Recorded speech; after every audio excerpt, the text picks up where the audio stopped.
Excelsior Music Publishing is proud to sponsor the Growing Band Director podcast. The new concert band and jazz ensemble music releases from Excelsior Music Publishing are here now and available from wherever you get your band music, featuring works of all levels from an incredible composer roster. Listen, browse, and get inspired at excelsiormusic.com. That's EXCELCIA music.com. Tuner Caddy is proud to sponsor the Growing Band Director podcast. The Tuner Caddy was created by Mark Casperson, a band director with over 38 years of experience. Like most of us, he was tired of dropped tuners, wasted time, and students fumbling with their gear. So he did what any passionate teacher would do. He invented a solution. Mark designed the original Tuner Caddy after testing 57 different versions. The classic model fits right onto most music stands, holds any tuner, and even has a pencil holder. Then he added the Student Pro, a slimmer, binder-friendly with magnets, so it sticks right to the wire stands. And now there's even the TCT60M, a full tuner and metronome combo that's transposable and includes a 6-foot mic, super practical and more affordable than most other options out there. The best part is that these tools don't just help kids stay organized, they actually improve how we teach intonation and tone. Tuner Caddy is being used by some of the top programs in the country, from Texas to Virginia, and it's even been on stage at the Midwest Clinic and Music for All Festival. You can find Tuner Caddy at tunercaddy.com, at local retailers, or through Music and Arts, Sweetwater, and Premier Music Teaching Aids. They even offer support for educators writing grants. Check them out at tunercaddy.com. Do you spend valuable time all year correcting students' hand position instead of focusing on the music? Thumb Gummy solves this. These simple, cost-effective teaching aids fit on trumpets and trombones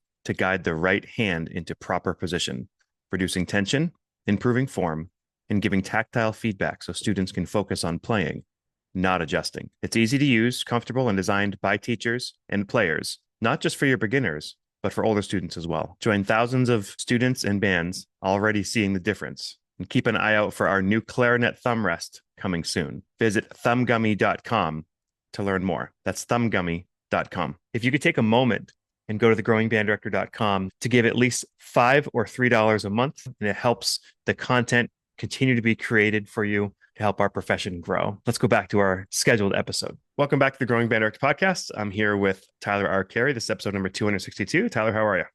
Kyle, I am great, and thanks for having me. Fantastic. We're going to be here talking about sight reading. We're going to be talking about Excelsior as a company. We're going to be talking about lots of other things. My wife's going to be on at some point to talk to you a little bit about one of your books with sight reading. But before we do that, let's hear a little bit about you. You're a Florida guy who went to school and taught a little bit in Alabama, and now you're back in Florida.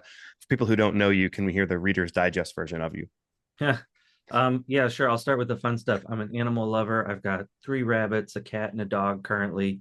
I also am an avid video game enthusiast. I've been playing MMOs. For those of you who are older than me out there, that's massively multiplayer online games for the majority of my life. And I started that after building my own computers. So back in the day when you used to go to the store and they would try and sell you on how much RAM you could put in a computer, I was building them in my house. And if you don't know anything about that, you basically had to strip down to your undergarments because there was static electricity. And so, there's a nice visual for everybody. Me hovering over for 8 hours trying to put these uh, components in a computer box, trying not to static electricity all over there and ruin the computer. So that's the abridged version of me in general and my personality. Beyond that, I was a teacher educator for a while. I taught in Alabama, where I taught some middle school, and then moved on to sort of like middle school, high school hybrid, where I had a marching band. I was a euphonium player in middle school, and that's kind of where I discovered that as a euphonium player, as most people know, you're playing trombone parts or tuba parts for a good bit until you get to the euphonium literature, and it just wasn't enough for me. So I started trying to see if I could dabble with what everybody else was doing. Mainly, I wanted to play melody. So writing music sort of was an easy in for me to be able to do everything. And so that was kind of what I tell kids is I was jealous and greedy. I wanted to play all the parts. And so that kind of led me to start writing music. And I got hooked up with a good friend of mine named David Samuel, who just so happens to be published with us now. He's also a fantastic writer and piano player. He was in high school at the time, or sorry, I was in high school at the time, I think ninth grade, and he had just started over in the community college, Pensacola Junior College, which is now Pensacola Community. I don't know what it's called now. But he came over to my house, and I was working on this a program called Finale, which was kind of brand new for me. It was Notepad, I think was the free one, and I had written a piece of music which was horrible, and I aptly titled One because it was the first thing I'd ever written. And he came over and listened to it and was very kind and gracious and said something to the effect of, "That's not good, but right here in the spot you have a musical moment."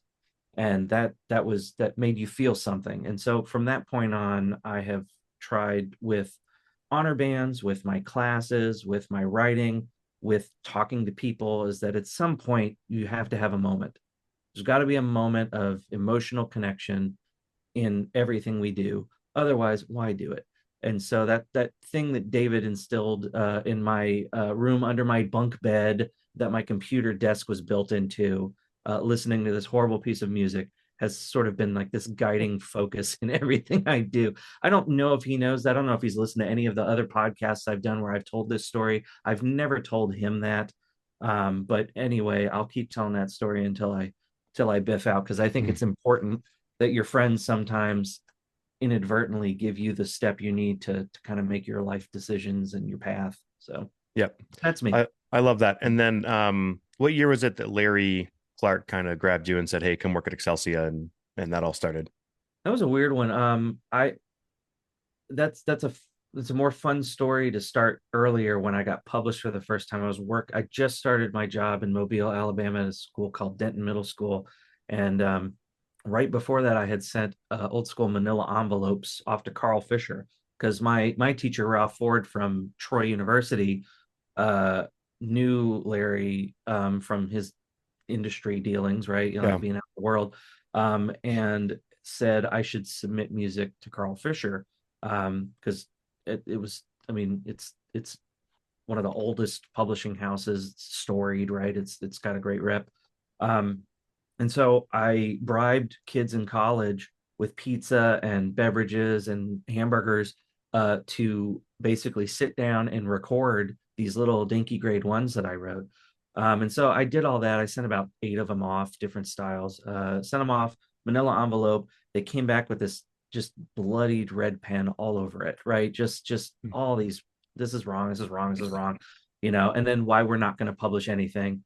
Um, and I remember going home and feeling really bad about it, thinking, well, I had always wanted to be a teacher. I thought composing was going to be just the thing I could do on the side. It would be fun. So I was like, I'm just going to go be a teacher. I'll be the best teacher I can be. And then I got mad over the weekend and went back to one of the notes that he wrote about how he was like, everything after measure 5 stinks, and here's why. And so I just sat down and I did every detail. I just went and did it exactly how it was suggested and changed everything from measure 5 on.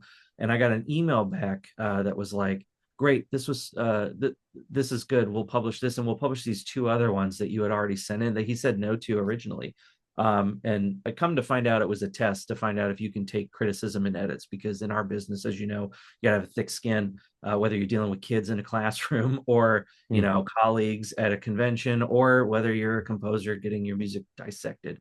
So that was my in with Carl Fisher. And then I remember I was having a really bad week at school. This is 6 years later. I was having a really bad week at school. I reached out and I said, "You don't happen to have a engraving position open up there, do you?" And he said, "Hold that thought." And then a couple weeks later, I get a call that was like, "Well, I'm leaving and I'm starting my own thing." And of course, I'm thinking, "Oh, you're going to be in a basement, and we're gonna just do this self-publishing thing, and I'm going to be a pauper for the rest of my life." And so it was a gamble, and it was the best gamble, because we're now fairly situated in the world and doing great things, and we have wonderful composers, and so that's kind of how I got hooked in, sort of by accident. I was a writer to start, basically. Um, yeah, so I'll just kind of speak into where I fit in with this a little bit. So, for people who don't know, if they've listened to the podcast, the Excelsia sponsorship ad that I read has already come on this one. It was part of the intro. So people will know that it's been almost a year now that I've kind of been part of the Excelsia family extension, through the podcast sponsorship. This past year, I met you at Midwest in person because Larry was gracious enough and you guys all allowed me to come out and have the booth in there, and we had tons of great conversations. And you were on one of those, as was Larry. I just felt the giving atmosphere that Excelsia has. It just seems to be that it's all about the kids, it's all about the composers, and trying to do right by people is a message I think is a pretty great message for people to hear, and I felt that for sure. And then this past January, when I was working out a trip to go down to New Jersey, I don't know if you heard about this or not, and I was going to meet at Jazz at Lincoln Center, and I was going to do a bunch of repertoire episodes with Julia Salentino, who's a great band director there, um, and I reached out to Larry and said, "Hey, any chance you'd sponsor this?" And he's like, "Yep, I used to work at Carl Fisher when Jazz at Lincoln Center first started. We published, and I was the editor as part of those charts and all that." And he said, "That's a fantastic thing you're doing. Great, I'll pay for the trip and all that." So I've just noticed that every sort of time I reach out for an extended hand or whatever, Excelsia is there, and I like the personal connection that the business seems to have. Oh, that's sweet. Yeah, I mean, we're all in the classroom, we're all teachers, and we're all writers, so we want people to feel welcome, like they're in our class. We want them to feel welcome, part of the family, and that they matter. I mean, that's Yeah. important. Everybody wants to feel like they matter. So And one thing that Larry told me is that when he asked you to come on, that he was trained as an editor and he was looking for somebody that he could help train as an editor as well. So, what's your full title now? You're editor, but also instrumental yeah, I run something. I run two departments over here essentially, which work really close in tandem. So it's like one department. It's the production and editing. So the production department is people who do the engraving and the graphic design and get everything actually bundled up and packaged so that it can show up to your classroom ready to play and printed and all that stuff. And then the editing department are all of our divisions of orchestra, jazz, choral, small ensemble band. And I work with the composers and the other editors to pick music that we think we can get out to as many people as possible, and in as many classrooms as we can. And that's kind of what I do. So my technical title is Director of Music Production and Editing. Fancy. Yeah, right. Um, so before we get into the sight reading component of things, and some other stuff we have planned too, as an editor, I think most band directors sort of when they think of the editor at a publishing company, they think of, well, when there's a note that's too high or too low for an instrument or a blatantly wrong note, they go, "Oh, the editor missed that one." The editor is there to get mistakes, or if you will. But I know that you said it's much different from that. It's sort of like working with the composers to make sure their voice is heard and in the way that is most authentic to them. So, for somebody who's never maybe heard from an editor directly about who works at one of these companies, what do you do? It's a fun question because I think there's two hats, right? And the first one that you mentioned is correct. I mean, there are instances where, my job is part of how do I bridge this gap between the trust of directors and the writer, right? Because you can lose that trust if I can't trust as a director that the trumpet parts in this grade 2 are going to be at a range that my kids are capable of, without me having to just go in and look at every single note, then that's a bit of trust. And so what you mentioned first is what I call like a technical editor. And yeah, I help the composers. When the problem there is always that there's thousands of notes, right? So everybody makes mistakes, Yeah. including me, including the composer, including 15 eyes on something. We have one of the most famous pieces that we have here, Byzantine Dances, had an error in it for about 5 years and it Mm. still pops up. And it's errata. It's like everything has errata in it. It's not that big a deal. It's a baritone TC part and we fixed it, but it's in libraries across the country Yep. wrong. And so you've got to fix it when it comes up. So part of that is technical editing. And I feel like for me personally, I've gotten better at that. Mainly it's because you've got to take the time to do it. You've got to go through every single note, you've got to go every single part, and that's a lot. Um, and composers are involved in that too. We have a proofing process where composers get to look at their music twice. They look at the score, they tell us if the score needs corrections, we fix that, we send them back parts, they look at parts, and then after that we have a slew of people over here that eventually look at it, and then I do another pass too. So it's a lot of eyes to say we still miss stuff.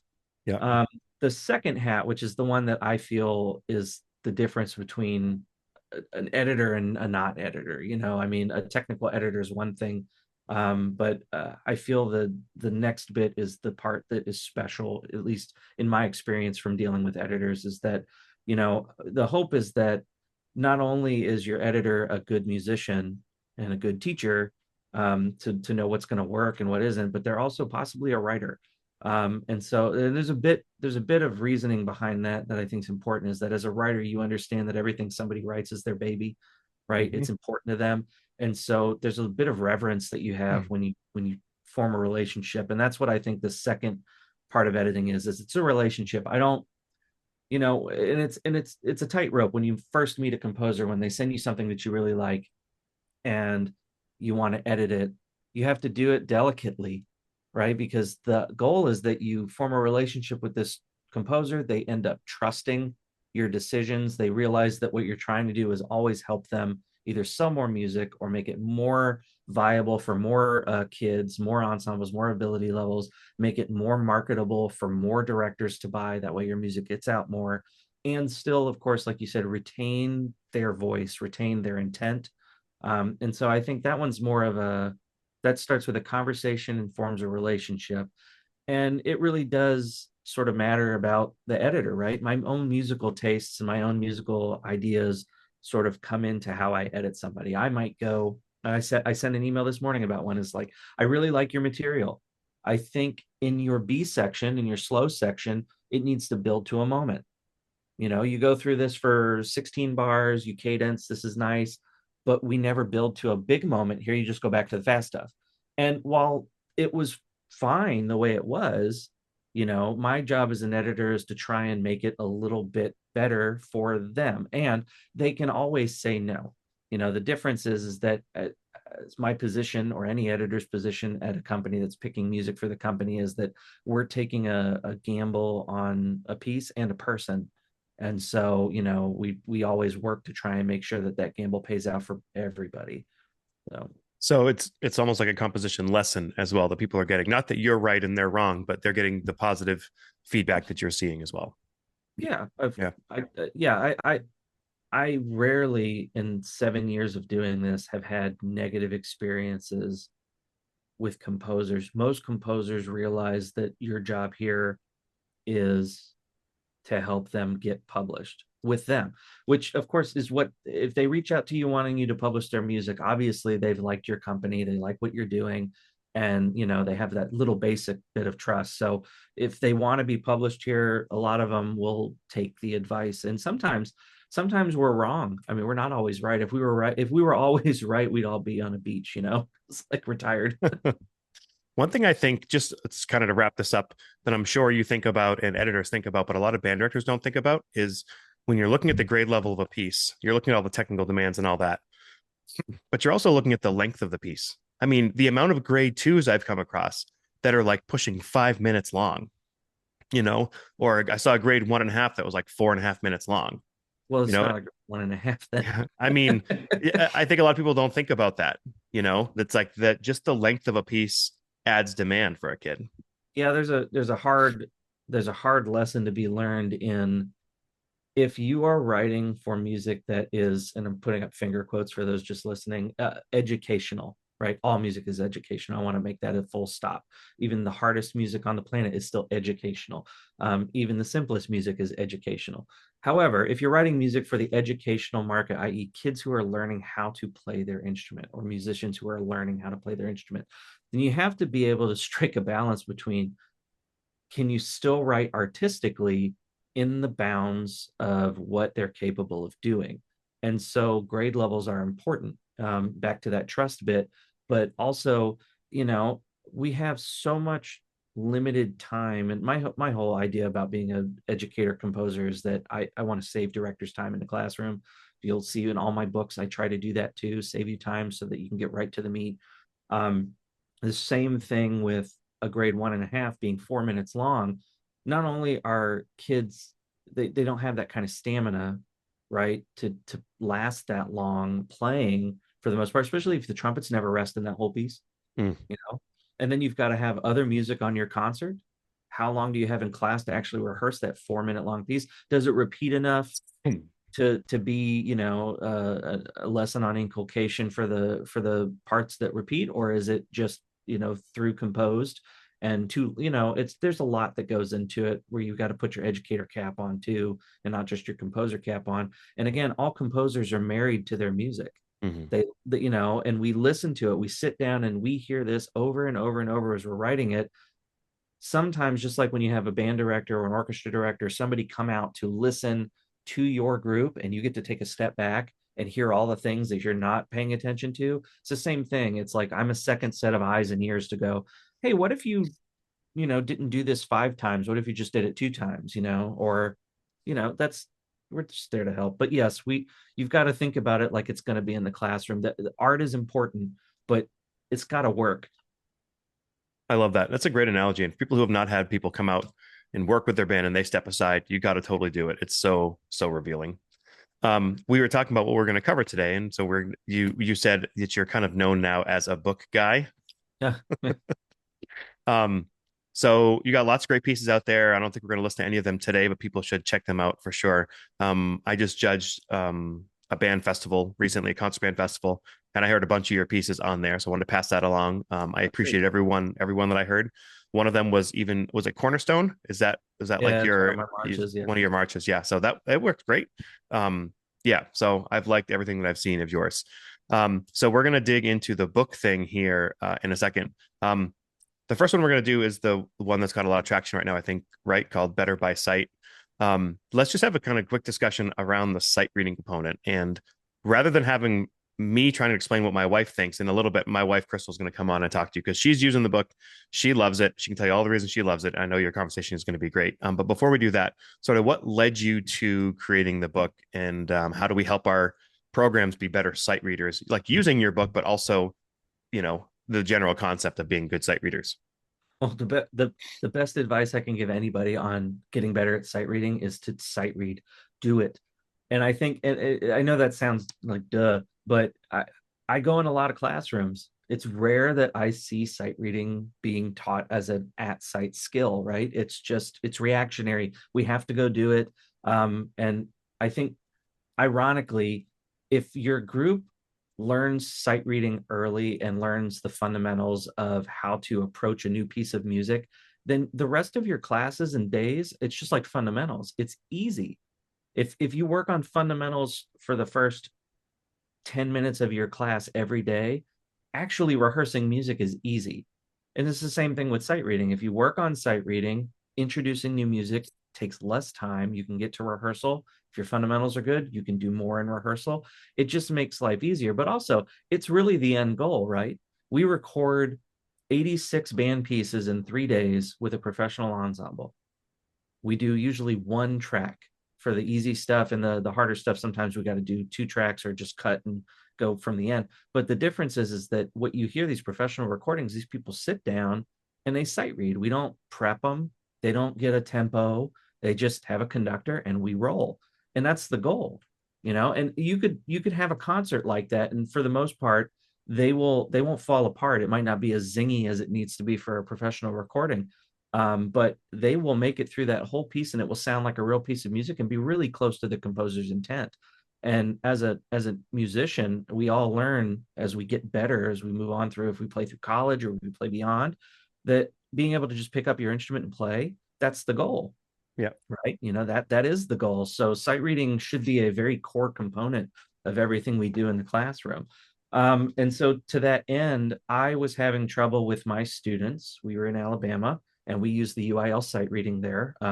So I would buy the UIL sight reading from the previous year and put it in front of the kids and stuff. And I was realizing that I had to tell my kids over and over every step of sight reading that I want, all right, everybody look at your key, and I dangle the key around, like my band director used to. And we would go through the motions and do it. And I started to realize that, well, darn, if we just approach every piece like this and we break it down, that I can just build that, so I don't have to tell them every step every time we go down to sit down and specifically do sight reading, because everything is sight reading.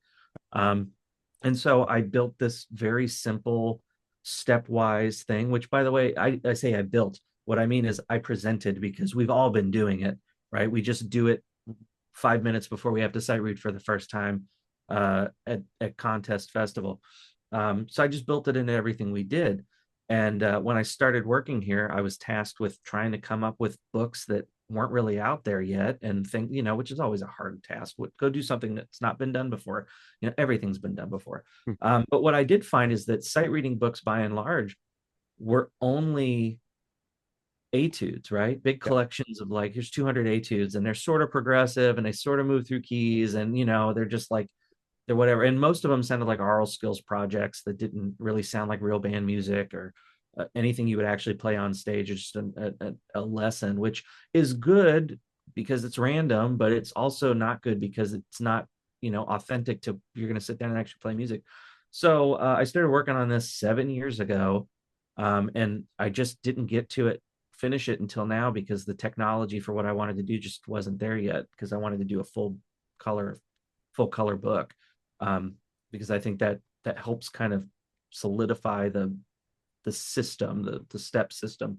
Um, and so I've been working on this for 7 years, trying to kind of like whittle it down, and talking with band directors and talking with orchestra directors on what keys are important, what what concepts are important, what do you really want out of sight reading. And what we ended up with was a large book of very simple stepwise movements in a progressive manner that makes sense, and all the music sounds like real band music. And I think that's the big kicker, is that the music sounds like the music you're going to play on stage. Yep. So it's authentic sight reading. And that's kind of where Better by Sight came up, and sort of grew out of my own classroom. All right, I'm going to bring my wife on. She's super excited to talk to you about this book. So let me just pause here for a minute, and we'll bring her back in. Okay, so I am here jumping in to give real life experience to what Better by Sight has done in my classroom. As you guys may or may not know, I actually reached out to Tyler and I asked him for a sample copy so I could peruse it and figure out how it would work in my classroom. And it's been amazing so far. An incredible supplement to, I think, any method book that you choose. Personally, as a middle school band director, I feel like you've filled some pretty awesome gaps in what happens in like a pretty typical method book cycle, I guess. Um, I always ideally, when I get to a something new with my students and I teach them how to read something new, I go through the process of, counting and finding different ways to rote teach it, and then to actually apply it to something new and hope that they can read it. But I don't think the method book walks us through the real process of what you and I and any other musician has gone through to be able to read music. And your book is breaking that down.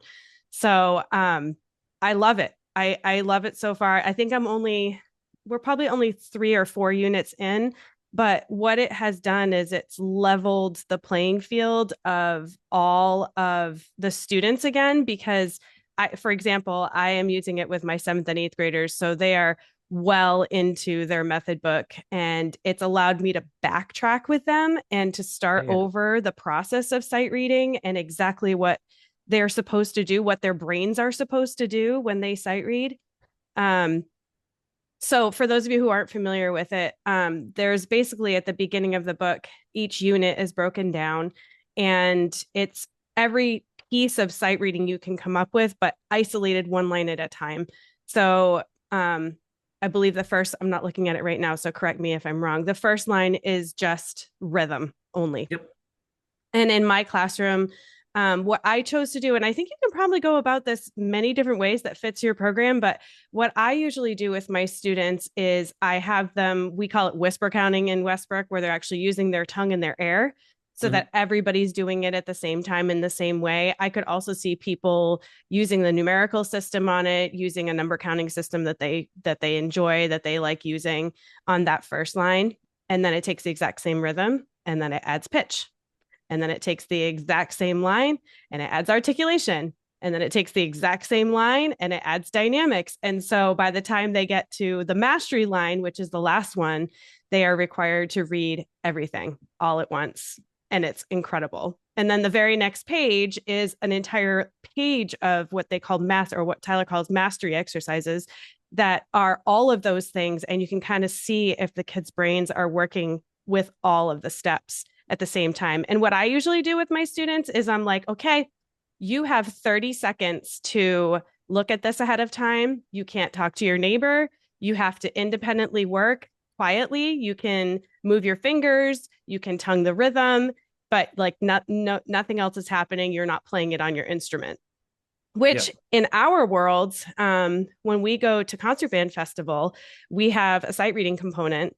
And this is the same thing I'm going to ask my students to do with a band piece. We sight read, I think it's 2 grade levels below where we're performing at. So my students, if they go to Concert Band Festival with a grade 2, they're going to be sight reading at a grade half.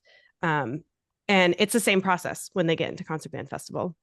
We have a great analogy in like education when we talk about reading music, right? You've heard all of our professors go, it's like reading another language. Yes. Speak another language.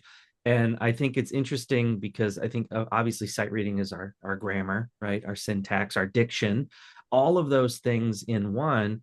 And we kind of go about it as a whole, as opposed to breaking it up into its parts, like we do with any other language. Yep. Right? You break up parts of speech and you break up, so I find it interesting that, most directors do this. You get up in front of your group, you're about to go to contest festival. You say, all right, everybody, let's look at our rhythm. Everybody see any weird rhythms, all right, now let's look at our pitches. Do we see any accidentals? Any, isolate those. Then we look at, anything else, like do we have fermatas? Do we have any, tempo changes, alterations, stuff like that.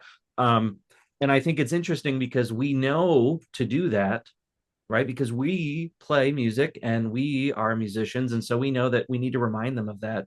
And I got tired of reminding them.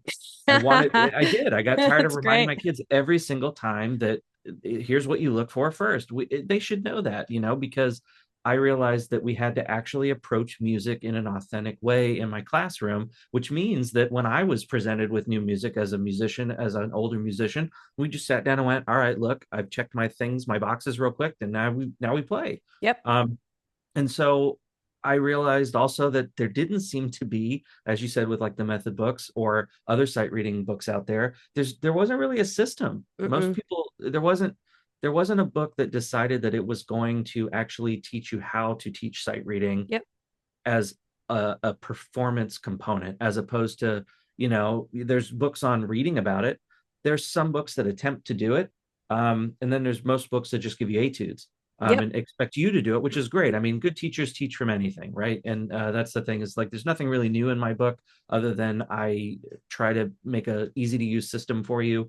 But the difference is that I do think that breaking down sight reading into its basic components and building that sort of just at sight skill, right? It's a skill that you learn, is important, because then you don't have to tell them every single time and they automatically look. And honestly, if you get through those first 3 steps, you'll get a 1 in the sight reading room. Yep. Really worried about that. If you can get through 1, 2, and 3, rhythm, pitch, and articulations, you'll dynamics, sorry, is in that too. You'll get a 1. If you can add that 4th component, style, which I consider to be the first full etude, right? And is step 4. And then after that, it's different in that mastery exercise, but similar. If you can get through those 3, you'll get a 1 in sight reading. If you can get through all 4 and they can do that at sight skill, they're going to be great musicians. And, exactly. I think that's the thing that your book has really drawn out, is the fact that, there's obviously going to be bands all over the country that either don't go to Concert Band Festival, can't get to Concert Band Festival. That might not be their motivation, but your book is teaching a kid how to be a musician, how to read music, how to be fluent. I mean, all of us are fluent, and it's the amount of exposure that we've had that our brains have had to work and say, okay, decode all of this all at once. And that's really, I mean, it's how a kid learns how to read their language. So if the music is the language, they are breaking it all down. You are breaking it all down for them, that someday they're going to be able to look at something fresh and their brains will do what it's supposed to do to get them through the song. So I think it's like an incredible practical application. I could see starting it with 6th graders in my world, with our schedule and the things that I have going on. I think it's a beautiful supplement starting at the 3rd year player, but I could see it working really brilliantly for even, 1st or 2nd year players. I feel like we do so much of that decode process with our beginners that I can't throw something else at them, but they are ready for something supplementary like that. For our kids in grades 7 and 8, and I can see it maybe even working beyond. I'm very much in the trial stage right now, but I wanted to see how it would work, and I really love it. It's a really great addition to what I'm teaching right now. I appreciate that. Yeah. Yeah, I think sight reading is good for anybody. I think it'll work through high school. Yeah. And yeah, I think the first couple exercises are just the first 6 notes of Yes. the B flat scale. So I think if nothing else, I've heard of some people just doing the first 2 steps as sight reading to start their kids, and then they can actually go through a couple of lessons and units Yep. before they move on to the stuff that they haven't quite learned yet. So it can grow with you too, and move with them in the method books, whichever ones they use. Yeah. So yeah, but I mean, most of the things that I do for resources, I at least intentionally in my brain start for a 7th grader, second year player. Yeah. So like with me and Carol have a book called The Complete Warm Up, same deal. We know that it can be used for 6th graders. We know that great teachers will be able to apply it wherever. But we always kind of go towards, we don't want to get in the front or the way of the method book. Yeah. We want to get after the method book, So yeah, no, I think you're correct in that second year middle school beyond is going to really benefit from the book, especially considering when you get into the 3rd or 4th unit, we have full harmony and real Yeah. real band music. It sounds like Yeah. stuff you play on stage because it's just my writing. It's me, It's like, it sounds like my music. So if you don't like my music, you can't like the book. So. I think the other thing that's been really interesting to watch, just the process and how this all works is, and I think I mentioned this already, is how much it evens the playing field, I guess. I mean, I always hear, and I have great intentions for my students to actually read their music, but I always hear from kids right around their 2nd or 3rd year playing, oh, I just wait until the kid next to me gets it. Yeah. And then I copy them and I'm like, oh man. And I mean, no matter how hard I try, and I encourage, like, no, I want you to actually read this. I want you to actually go through the process of this, as we're working on method book stuff or band music or whatever. The kid is like, oh, I know this kid can play it better than me. So I'm going to rely on this kid to get it first, and then I'll just copy. But when you open up this book and it's on their stands, and every single kid is going through the process of sight reading at the same time, and they can't wait for the kid next to them to get it, that's when they're actually reading. And I missed that. I mean, I think every band room in the country has kids like mine who wait for the section leader to get it first and just Yeah, copy. I used to tell them there's 3 things you can look at, but you can only look at 2 at once. Yeah. You either look at your conductor and your music, or you look at your music and your partner, or you look at your conductor but you can't look at all 3. Yeah. And so you got to pick 2. And I always chose, why don't you look at the one straight ahead, Yeah. So, Yeah. but yeah, no, I mean, I had kids like that too. Of course, also holding the clarinet wrong, and somehow, despite me telling them that you're holding the clarinet wrong daily, they made it work, to a degree, up to a point. True. So but yeah, I mean, I like even the playing field. That's a great title for another book, right?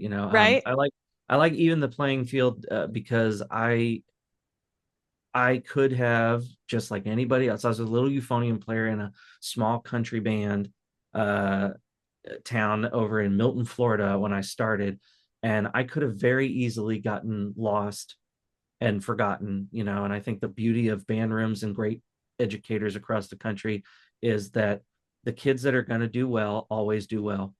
It's true. It's the kids that struggle and the kids that need help and resources that the great teachers beat in on, and they go and they focus on. And I think that's that's a guiding principle. And I talked with Kyle about that, is that everybody needs to feel comfortable, safe, and they have to all have a moment. They all have to feel important. And that's our composers, that's our colleagues, that's our industry, that's everybody.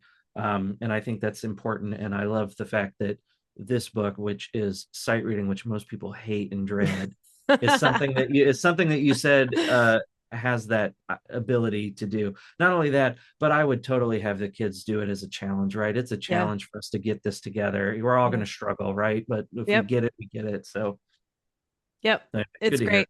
It's great. I thank you for your work on it, and I hope more people experience it. I hope you get more reviews on it because Great. it really has done great things. So I'm going to be turning it back over to Kyle.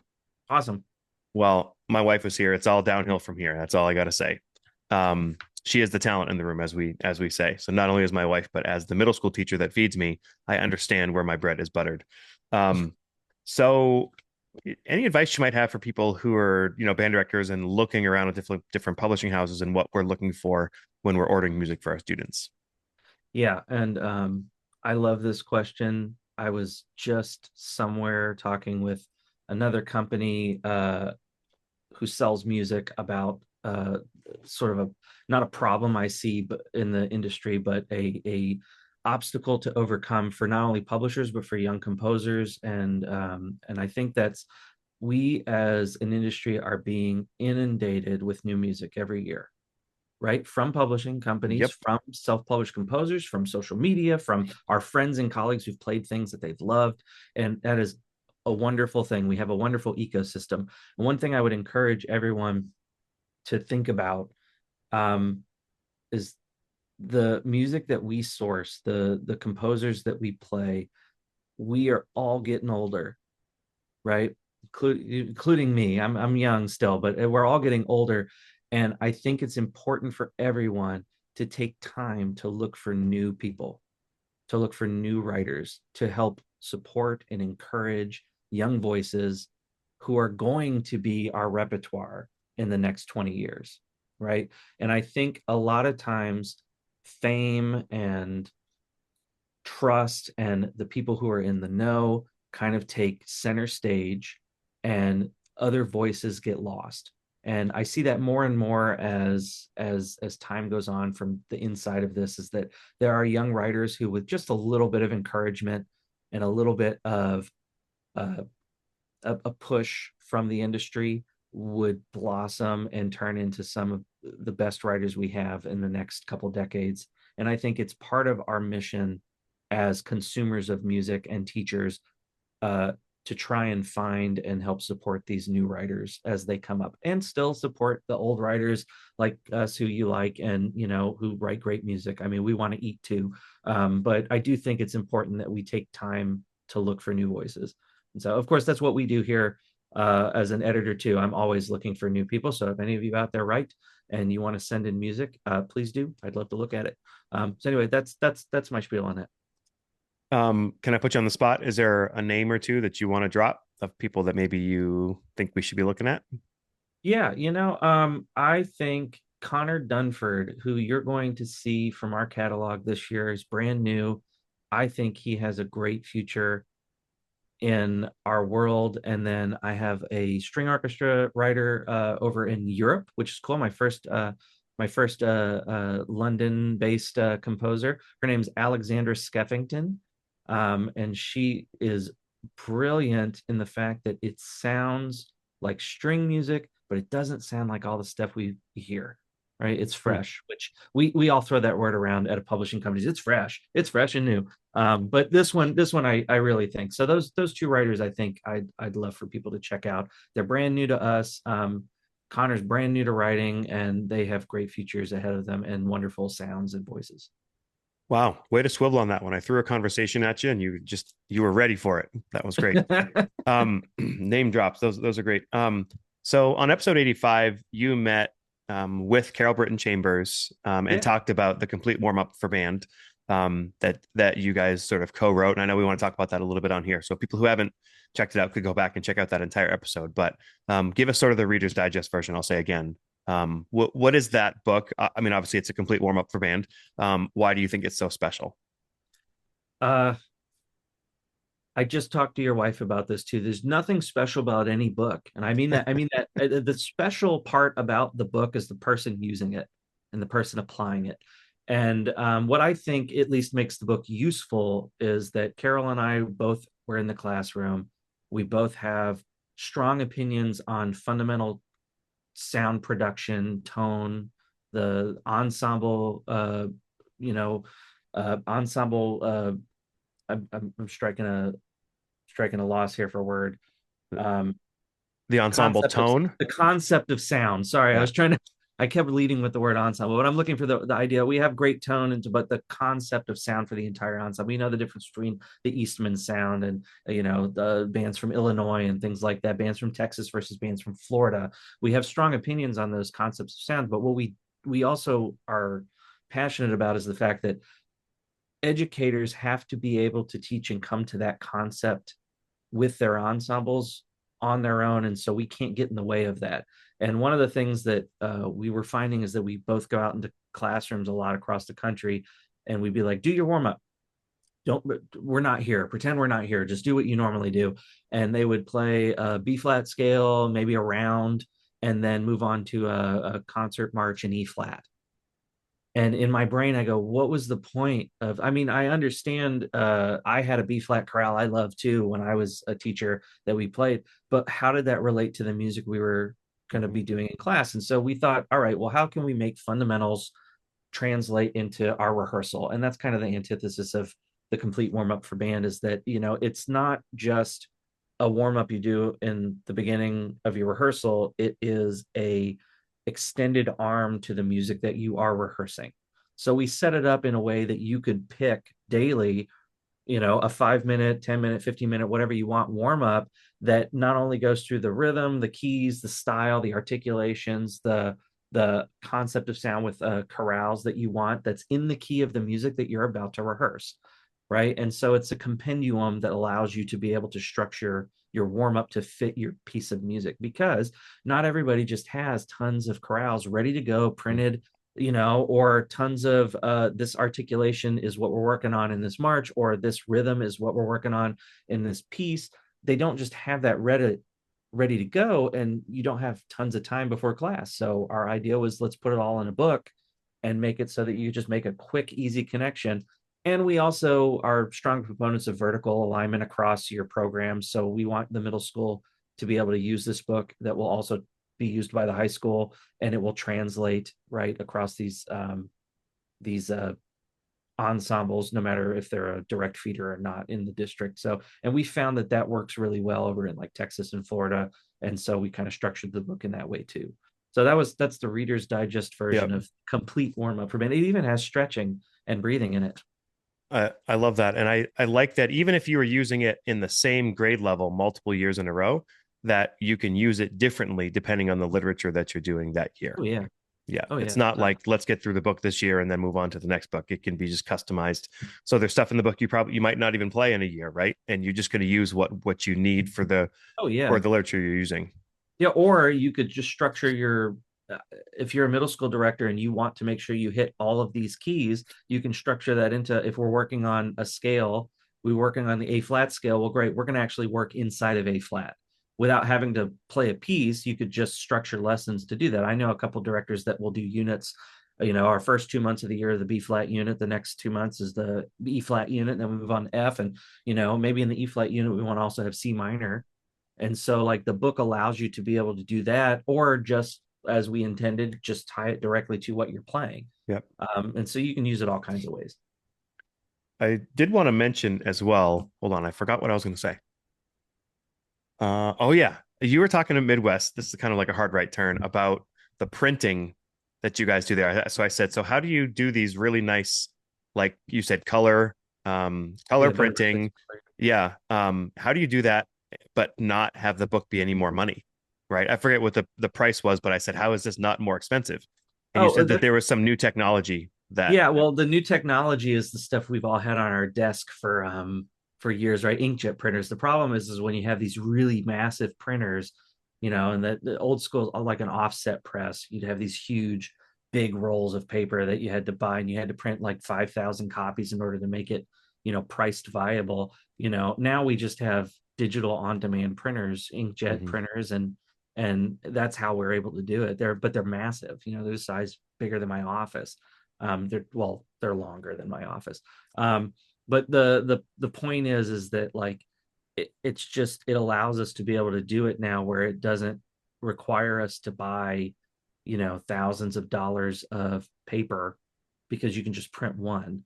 Whereas you had to print hundreds of them. We also don't print on like 4 folds anymore. where things have to be cut, we actually can print. And there's still folds, there's still 4 folds, but they're not these big eight piece sheets that are folded and flipped and cut. And so the technology is just there now to be able to do on demand printing. So you've streamlined it a little bit. It's a little more cost effective for everybody. Oh yeah, I Yeah. mean, if you don't have to ship off for 1,000 clarinet books, or worse, back in the day, 10,000 clarinet books that you have to sit on, it makes these things Mm. easier to do. It also allows publishers to take risks on product. That's one of the Mhm. things here at Excelsia we've been able to do, is that we can put out a product that we don't know is going to sell tons, and see if it does, because we don't have to buy thousands and thousands and thousands of bits of stock. Now, we've gotten lucky, and then we just end up printing thousands of stock. But if you don't get lucky, then you don't have all this inventory, and that helps with the longevity of any company, right? I mean, stock is a killer for any business, especially if you can't move it. So Love that. Yeah. Very smart. So last thing we're going to talk about here is the adaptable ensemble series. I think all my teachers baby. all teachers understand the importance of chamber music, one on a part, at the very least, small groups, and a lot of teachers struggle with how to do that in their band programs. I personally will have months of the year that every week, instead of full band, we'll break off into sectionals. A lot of times the students will run their own small ensembles, and then they're not even teacher led, and they come back and perform every single time.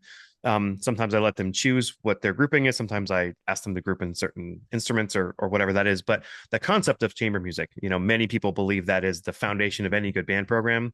Some people would disagree with that, but I love the fact that you guys opt to offer an adaptable book, and you say this is your baby. I'm curious to hear about it from you directly. So we are not the first people to do compatible style, adaptable, flexible chamber ensemble at all. A lot of people, I think, might look back to Carl Fisher and think that they were the first ones. That they weren't even the first ones. There's really old string book series that kind of did this first. I wrote a blog about it, and I don't have the info right on the top of my head, but it's far older than this company. However, one thing that they didn't do, and I think that we sort of like started, and this is before code, before flexible music became a thing, right? Like, and I Mhm. love that, by the way. One of the big positive things in music that happened after COVID was that flex wasn't a bad word anymore. Because before COVID, flex was like, if your band needed a flex piece, it's like, oh, they're not good enough to play the original. It's like, Yeah. that's not how that works. It's like, I'm in a rural county, I might not have a tuba this year, and I need the Barry sax part to have the tuba parts when they weren't normally playing it. It's just, in what we would normally do is, right, we'd all just write our own parts. Yeah. We write it to fit the spec. So flexible is great when done well and when needed. There were flexible books out there. They didn't have percussion. They didn't have they didn't have oboe yet, I don't think. And they didn't do like tenor saxophone. They just kind of lumped them all B flat instruments in there. And it works sort of. And then there's some octave discrepancies that had to be built in. And we did our first round. It was adaptable duets, and we did it like everybody else had done them, without those things. And then a dealer, I don't remember who it was, but it was a dealer, came to us and said, hey, it'd be great if like you had a percussion book. And we thought about it. And we went, oh, okay, we could just do a percussion book. Like, what would that be? Like some mallets that you could play any line. And then we thought, well, wait a minute, that can work together. And so then the adaptable sort of turned into the what I think is the reason why it's been so successful, is it flips that whole idea of breaking your ensemble down into chamber backwards, and it says, why don't you break your chamber up into an ensemble? And so adaptable became fully flexible, full band pieces that you could play as a full ensemble, as many kids as you want. And that way they could get confidence, and then you could break them into chamber groups. You could use them like normal. Like I used to use the compatible duets, and I'd walk around my band room where all my kids were hiding in the morning for intake, and they'd be sitting there doing nothing. And I'd say, get your horn. And I'd walk around with this random horn. Usually it was easy to carry a trumpet, even though I'm not a trumpet player. And we'd sit down and play duets. And that way I could do some one-on-one teaching, and I could hear how they're producing their tone and their sound. Because I agree with you, chamber music is one of the best ways to hear that, right? And it's so exposed that you have to have your part mastered, and you have to have your tone match, and you have to match the articulations of the person next to you, because you can't hide. But I do think that kids, especially younger kids, have a hard time getting there. And so I think the adaptables are special because you could play it as a full band. Full band, all percussion's in. We have auxiliary percussion in that. We have mallets. We have all of the instruments in the band, other than weird ones like alto clarinet, English horn. yeah, English horn. Although I suppose you could play French horn book if you really want to, right? It'll work. It's not out of the range. And then you could play that and then break them up, right? So all my flutes were playing line A. Great. You're all line A in these small groups. Now you're going to go play. And now we have confidence that we know how the piece goes. We've been confident playing next to our partners. Now we're going to go do it by ourselves with our group. And I found that has been kind of the beauty of the adaptables. It just kind of flipped the script a little bit. Same concept. You can use them as is. You could just have a flute, a tuba player, and a trombone player play together if you want. But you can also use it as a class tool, which I really think opened it up, because if you use it as a class tool, it becomes a teacher tool as opposed to just small ensemble things that kids can buy and play. I love that. Thanks so much. Those are such helpful tools for all of us teachers, and it's nice to know the people who are making the things from Excelsia are all teachers at heart as well. If people want to reach out to you, Tyler, what's the best way to do that? My email with Excelsia is the easiest way. If you go to the Excelsia website, it's on there, or you can go through my website. I have a contact form on tylerarcari.com. Beautiful. Tyler, thanks for your time. Thanks, Kyle. It was great to be here. We sincerely appreciate you taking your valuable time and listening to the Growing Band Director podcast. Your students are very lucky to have a band director like you. If you have any suggestions for episode topics or think you have an area of expertise to share on a show with us, please reach out. If you enjoyed this episode, don't forget to subscribe. And if you want to help spread the word, please give us a 5-star review and tell your band director friends to subscribe as well. We're available on Apple Podcasts, Spotify, our YouTube channel, and wherever you listen to podcasts. Thanks for listening to The Growing Band Director. See you next week.